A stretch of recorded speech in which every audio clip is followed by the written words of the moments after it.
Hello Auto Tech, this is Mr. Dolly.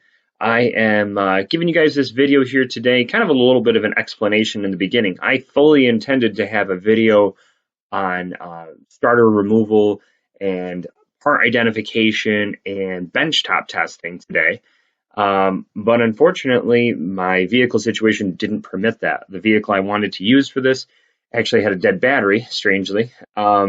And that might lead us actually into some further diagnosis down the line here with like a parasitic draw test to figure out why the battery is going dead. But I couldn't get the starter out where the car was parked. So instead of trying to finagle around and roll around on the ground rather than getting it up on jack stands or getting in a place where the ground is more level, we needed to do a video on jump starting the car. And then that way we can get to those other details later, and it doesn't, it's backyardy. I want to try and make this a little bit less backyard-ish and make it more of a professional thing to be doing rather than something that you might just do in your backyard and wing it. We want to make sure that we're doing the proper procedures, taking proper precautions, working in a way that you are safe rather than just doing something as quickly as possible. So in the video, I do go over some of the finer points of jump starting and doing some of the finer points on using jumper cables and jump boxes. And, we get the vehicle started at the end, and then we get this thing to continue on.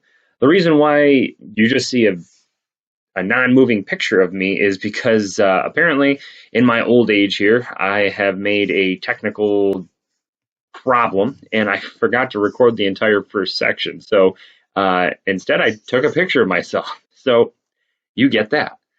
But we start the video off talking about the precautions, and that's where I'm going to leave it. So enjoy the video, and we will have some assessment pieces built into this video, and I'd like you to watch it, and then we'll basically have a quick assessment at the end. And jump starting of a vehicle, what we need to keep in mind is that we want to make sure the ignition is off. Any sort of circumstance where there's power supplied to something, you want to make sure that that is gone. If you do connect a power source to the battery, and let's say you had it charging, or maybe it's got some hydrogen gas inside of it, when you connect your jump box to a live circuit, it is going to arc. And when it arcs, that could potentially create an explosion. So the first thing you need to do is make sure that the key is off, and just double check and make sure all the dome lights are in an off position. So my car is pretty dead. Key is off.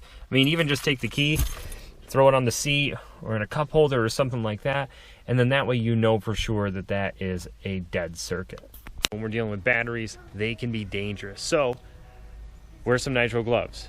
They are filled with sulfuric acid. It can burn you, it can burn your clothes. Take the adequate precautions to make sure that you're being safe and not getting burned. There are explosion hazards when you're working with batteries, so make sure that you're protecting those eyes. I don't want to have anybody getting injured just because they're trying out jump starting a car of all the simple things in the world.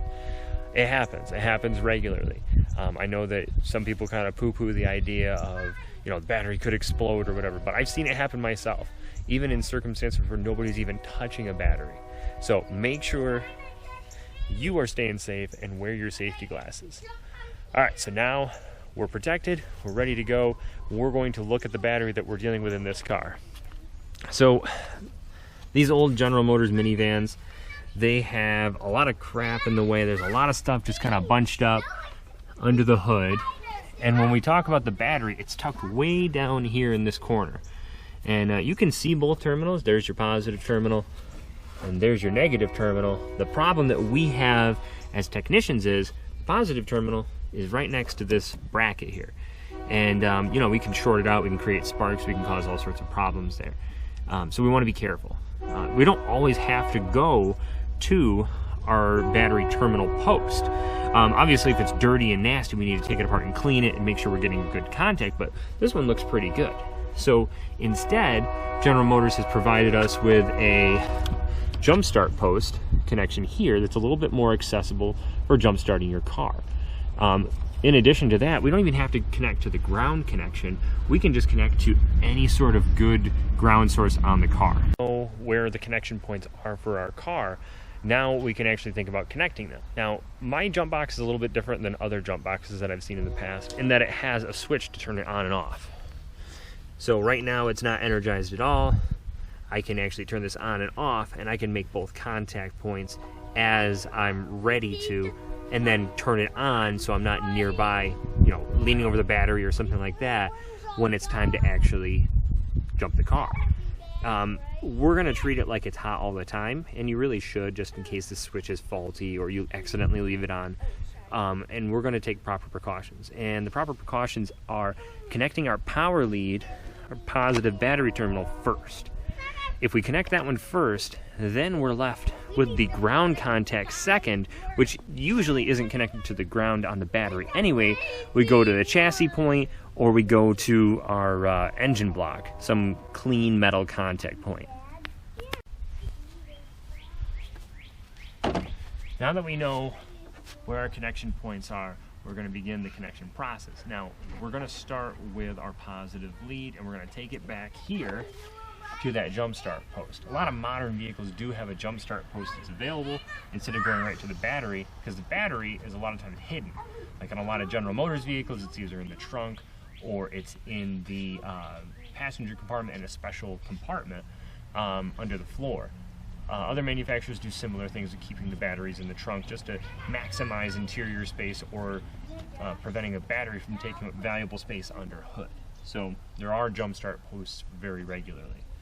So we're going to connect here, and it's not the easiest point to get into with this big clunky terminal, and so it's probably going to take me a minute to get a good connection. There we go. Next, we're going to take our ground lead and we're going to go to a clean metal surface for our battery to make contact to the engine block. Now, the engine block is the conductor for the starter motor in most cases, so really we don't even have to go to the battery. We're sending power through the cables to the starter system and back to the jump box without going through the negative battery cable. So we're going to try this. Actually, we're going to go right here to this bolt here that's bolted through a bracket that goes to our engine. We'll wiggle it a little bit, make sure we got a good connection. And now that we're good to go here, stand back and activate our jump box. Now, hopefully, this jump box has enough juice to get the car started. This engine is notoriously difficult to start, I've found, so as a result, we may have to charge it. So let's give it a shot.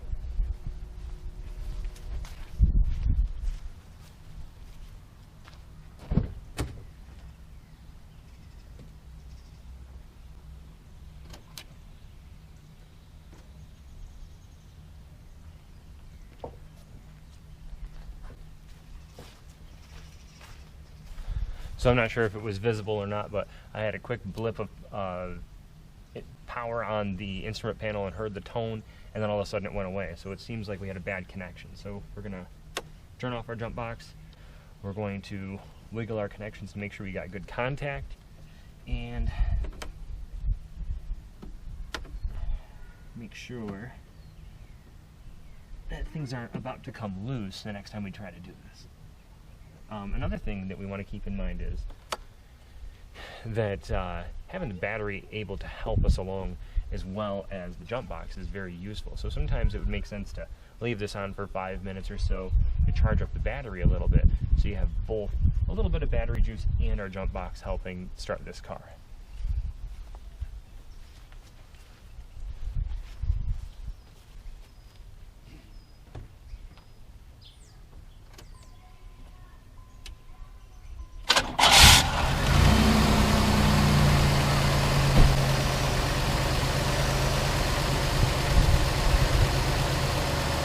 And just like that, we've started our car. Now comes disassembling the system and being cautious of making any sparks. Because right now with a dead battery, it is charging and we are potentially making hydrogen gas. We need to be careful about the way we disassemble here just as much as reassemble. So first things first, if your jump box has the ability, disconnect the circuit, turn it off. If your jump box doesn't, then the first step you should be doing is disconnecting the ground. Once you've disconnected the ground, it doesn't have any power flow to the positive, and we can disconnect that next with very little concern over any sort of sparks or explosion. Now,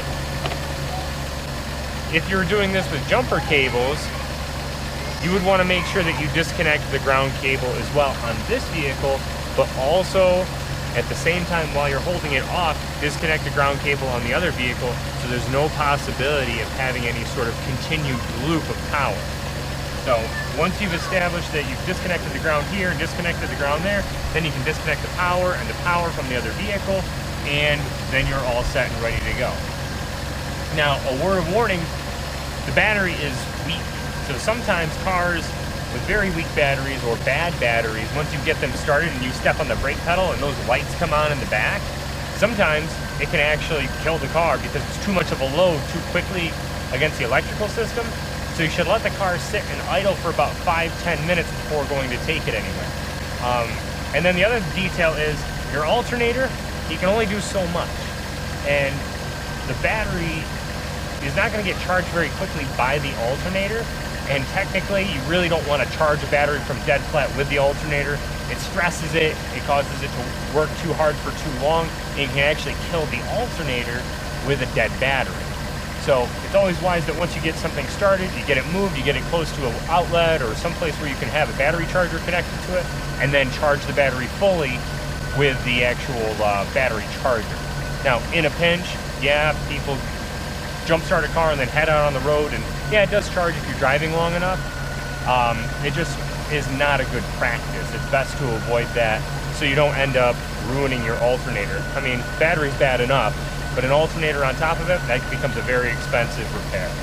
So that's it. Once you've jump started your car, you're good to move it, get it parked somewhere close to an outlet, and have it charged up.